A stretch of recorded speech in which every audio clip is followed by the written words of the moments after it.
Welcome back. Thank you for staying with us. Prime Minister Alan Shasney is speaking out in direct response to a statement released by the Civil Service Association that chided the government and the current state of emergency protocols, as well as calling for a complete shutdown. The Prime Minister says the statement by the CSA is unfortunate, as opportunities were presented for the association to make its contribution. On Monday, February 8th, the Civil Service Association voiced their concerns and frustration over the recent state of emergency passed on by Prime Minister Alan Shasney on Wednesday, the 3rd of February. The CSA's president, Cyprian Montrope, called the decision reached a charade and stated that the association was not given ample time to give a meaningful contribution to the NEMAC meeting that was held to discuss the way forward for the country in the fight against COVID-19. On Tuesday morning, the Prime Minister responded to the concerns, stating that the association, contrary to their statement, had enough time to add their 2 cents to the deliberation before the final decisions were reached. We actually sat and the CMO made a report, and we indicated that the Medical and Dental Association had put a report on the table and that we were interested in receiving proposals from all the different associations. Over that weekend, many of those associations contacted us and had meetings with us, some of them lasting hours. The CSA was not one of them. On Monday, we came back and we said the conclusion of the meeting was that many of the associations made their recommendations on the following protocols. We discussed those protocols. If I remember correctly, the CSA did make an intervention and said that they felt that 7 o'clock might be too early. And I asked, well, what time did the members knock off public service? Most of them knock off at 4:30. I'm a bit taken back because certainly everybody was given an opportunity, and the government this time did not go in with any plan in mind, only what the report was saying statistically, as well as some of the recommendations that were being made by some of the other associations. In the CSA statement, Montrope called for a nationwide shutdown. The only thing that was shut down in that moment by the PM was the notion itself. The government has made it very clear that we do not think shutdowns are what's going to resolve this issue right now. We've seen it all around the world, and certainly in terms of balancing lives with livelihoods, coexisting with COVID has been the mantra of my government at all times, and we do not believe that we can afford, or is it even health-wise proper to have a full shutdown of this country. Montrope also stated that the CSA will review its position in relation to the attendance at such gatherings in the future. To this, the PM showed indifference, stating that this is not a concern to him. CSA has said they might have to rethink their attendance at future meetings. Does this present a concern to you? No, I mean, the opposition did the same thing. They went away and they came back. At the end of the day, as a government, all we can do is offer the platform to all the participating parties to be part of it. I mean, it's an open platform. And again, I think the government has lived up to its promise that we don't go in there with premeditated ideas. We present the facts, we make recommendations, and there are many examples in which protocols or recommendations were amended at NEMAC meetings, and we will continue to practice that. Prime Minister Shasney said at the end of the day, he is very proud of the feat that the government has achieved whilst handling the ongoing COVID crisis. Reporting for Hot 7 News, I am Rochelle Gonzalez. Inside the House of Assembly on Tuesday, leader of the opposition, Philip J. Pierre, was incensed and highly critical of the government's protocols, stating that a current 7 p.m. to 5 a.m. curfew will not work and what is needed is a shutdown. We must try to get the people of the country to trust them. Secondly, Mr. Speaker, they must stop speaking in different tongues. That's what they do. They come here and they say something, and they go on their favorite television station and say and speak about things that are incomprehensible. Things that you wonder, are these guys serious? Are these guys living in a time of crisis when the whole country should be focused on dealing with the COVID situation? You're speaking about who was a better Minister of Commerce. At this time, when people are speaking about serious things, you sit in a television studio and talk about people's color? At this time, when people are talking seriously, you sit in a television studio and you do not speak and you do not tell people desist from these things. In a time of COVID, when 20 people have died, more people have died in St. Lucia from COVID than in the OECS and Barbados. This is the situation. That's the reality. So attack me. Continue to attack me. Pierre gave the government a failing grade for its management of the COVID-19 pandemic and says instead the government has been preoccupied with petty party politics and attacks on the opposition. I want to say to the government, I want to recommend to the government that they dramatically increase testing and tracing technologies to fully assess the extent of the spread and combat the virus. I want to say to them to try to see if the testing results can come quicker so people can have better ideas, a better idea of what's happening. Because there are stories, and there are real stories out there, real stories of people who tested and did not get the results in 10 days. Real stories, people's stories, not my stories, not people's stories, Mr. Speaker. I want to say to the government, Mr. Speaker, to implement new stringent protocols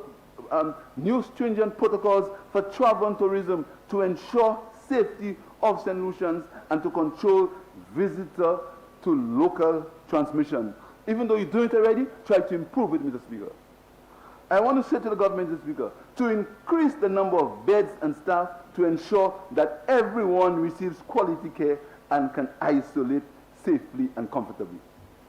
I want to say to the government, Mr. Speaker, that if they really believe that there ought to be, based on the science, a shutdown of the country, have it in a hard shutdown, but ensure that the people have the adequate and the necessary support so they can enjoy it, Mr. Speaker.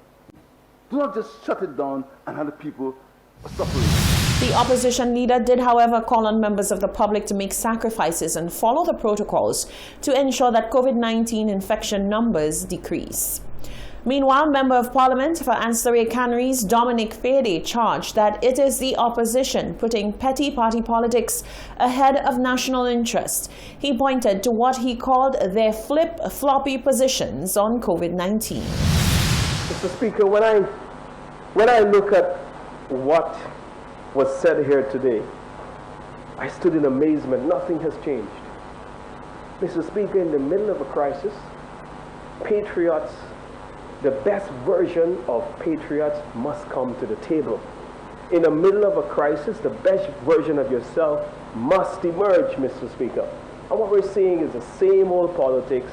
I mean, I stay here, and all of them are older than I am. And Mr. Speaker, what an example they set for a young man like myself. Mr. Speaker, it is a terrible example for the young people like myself all over this country to follow, because they want their cake and they want to eat it. Flip-flopping.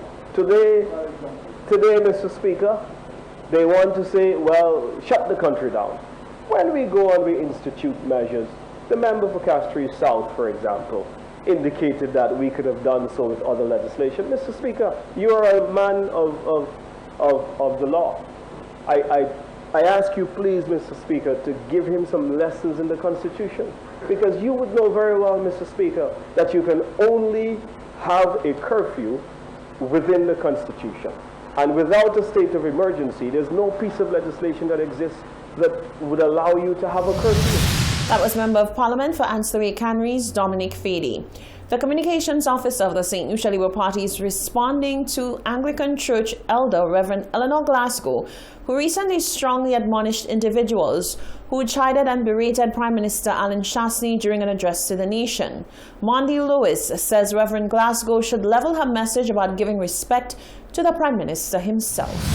The Communications Officer of the St. Lucia Labour Party has fired back at Reverend Eleanor Glasgow of the Anglican Church after she made this statement during a Sunday morning church service. As I view the comments posted by the public, it was sickening to say the least. the numerous ad hominem attacks on the Prime Minister of this country, not wanting to hear from the Prime Minister because of an agenda that they may have to oust the present administration.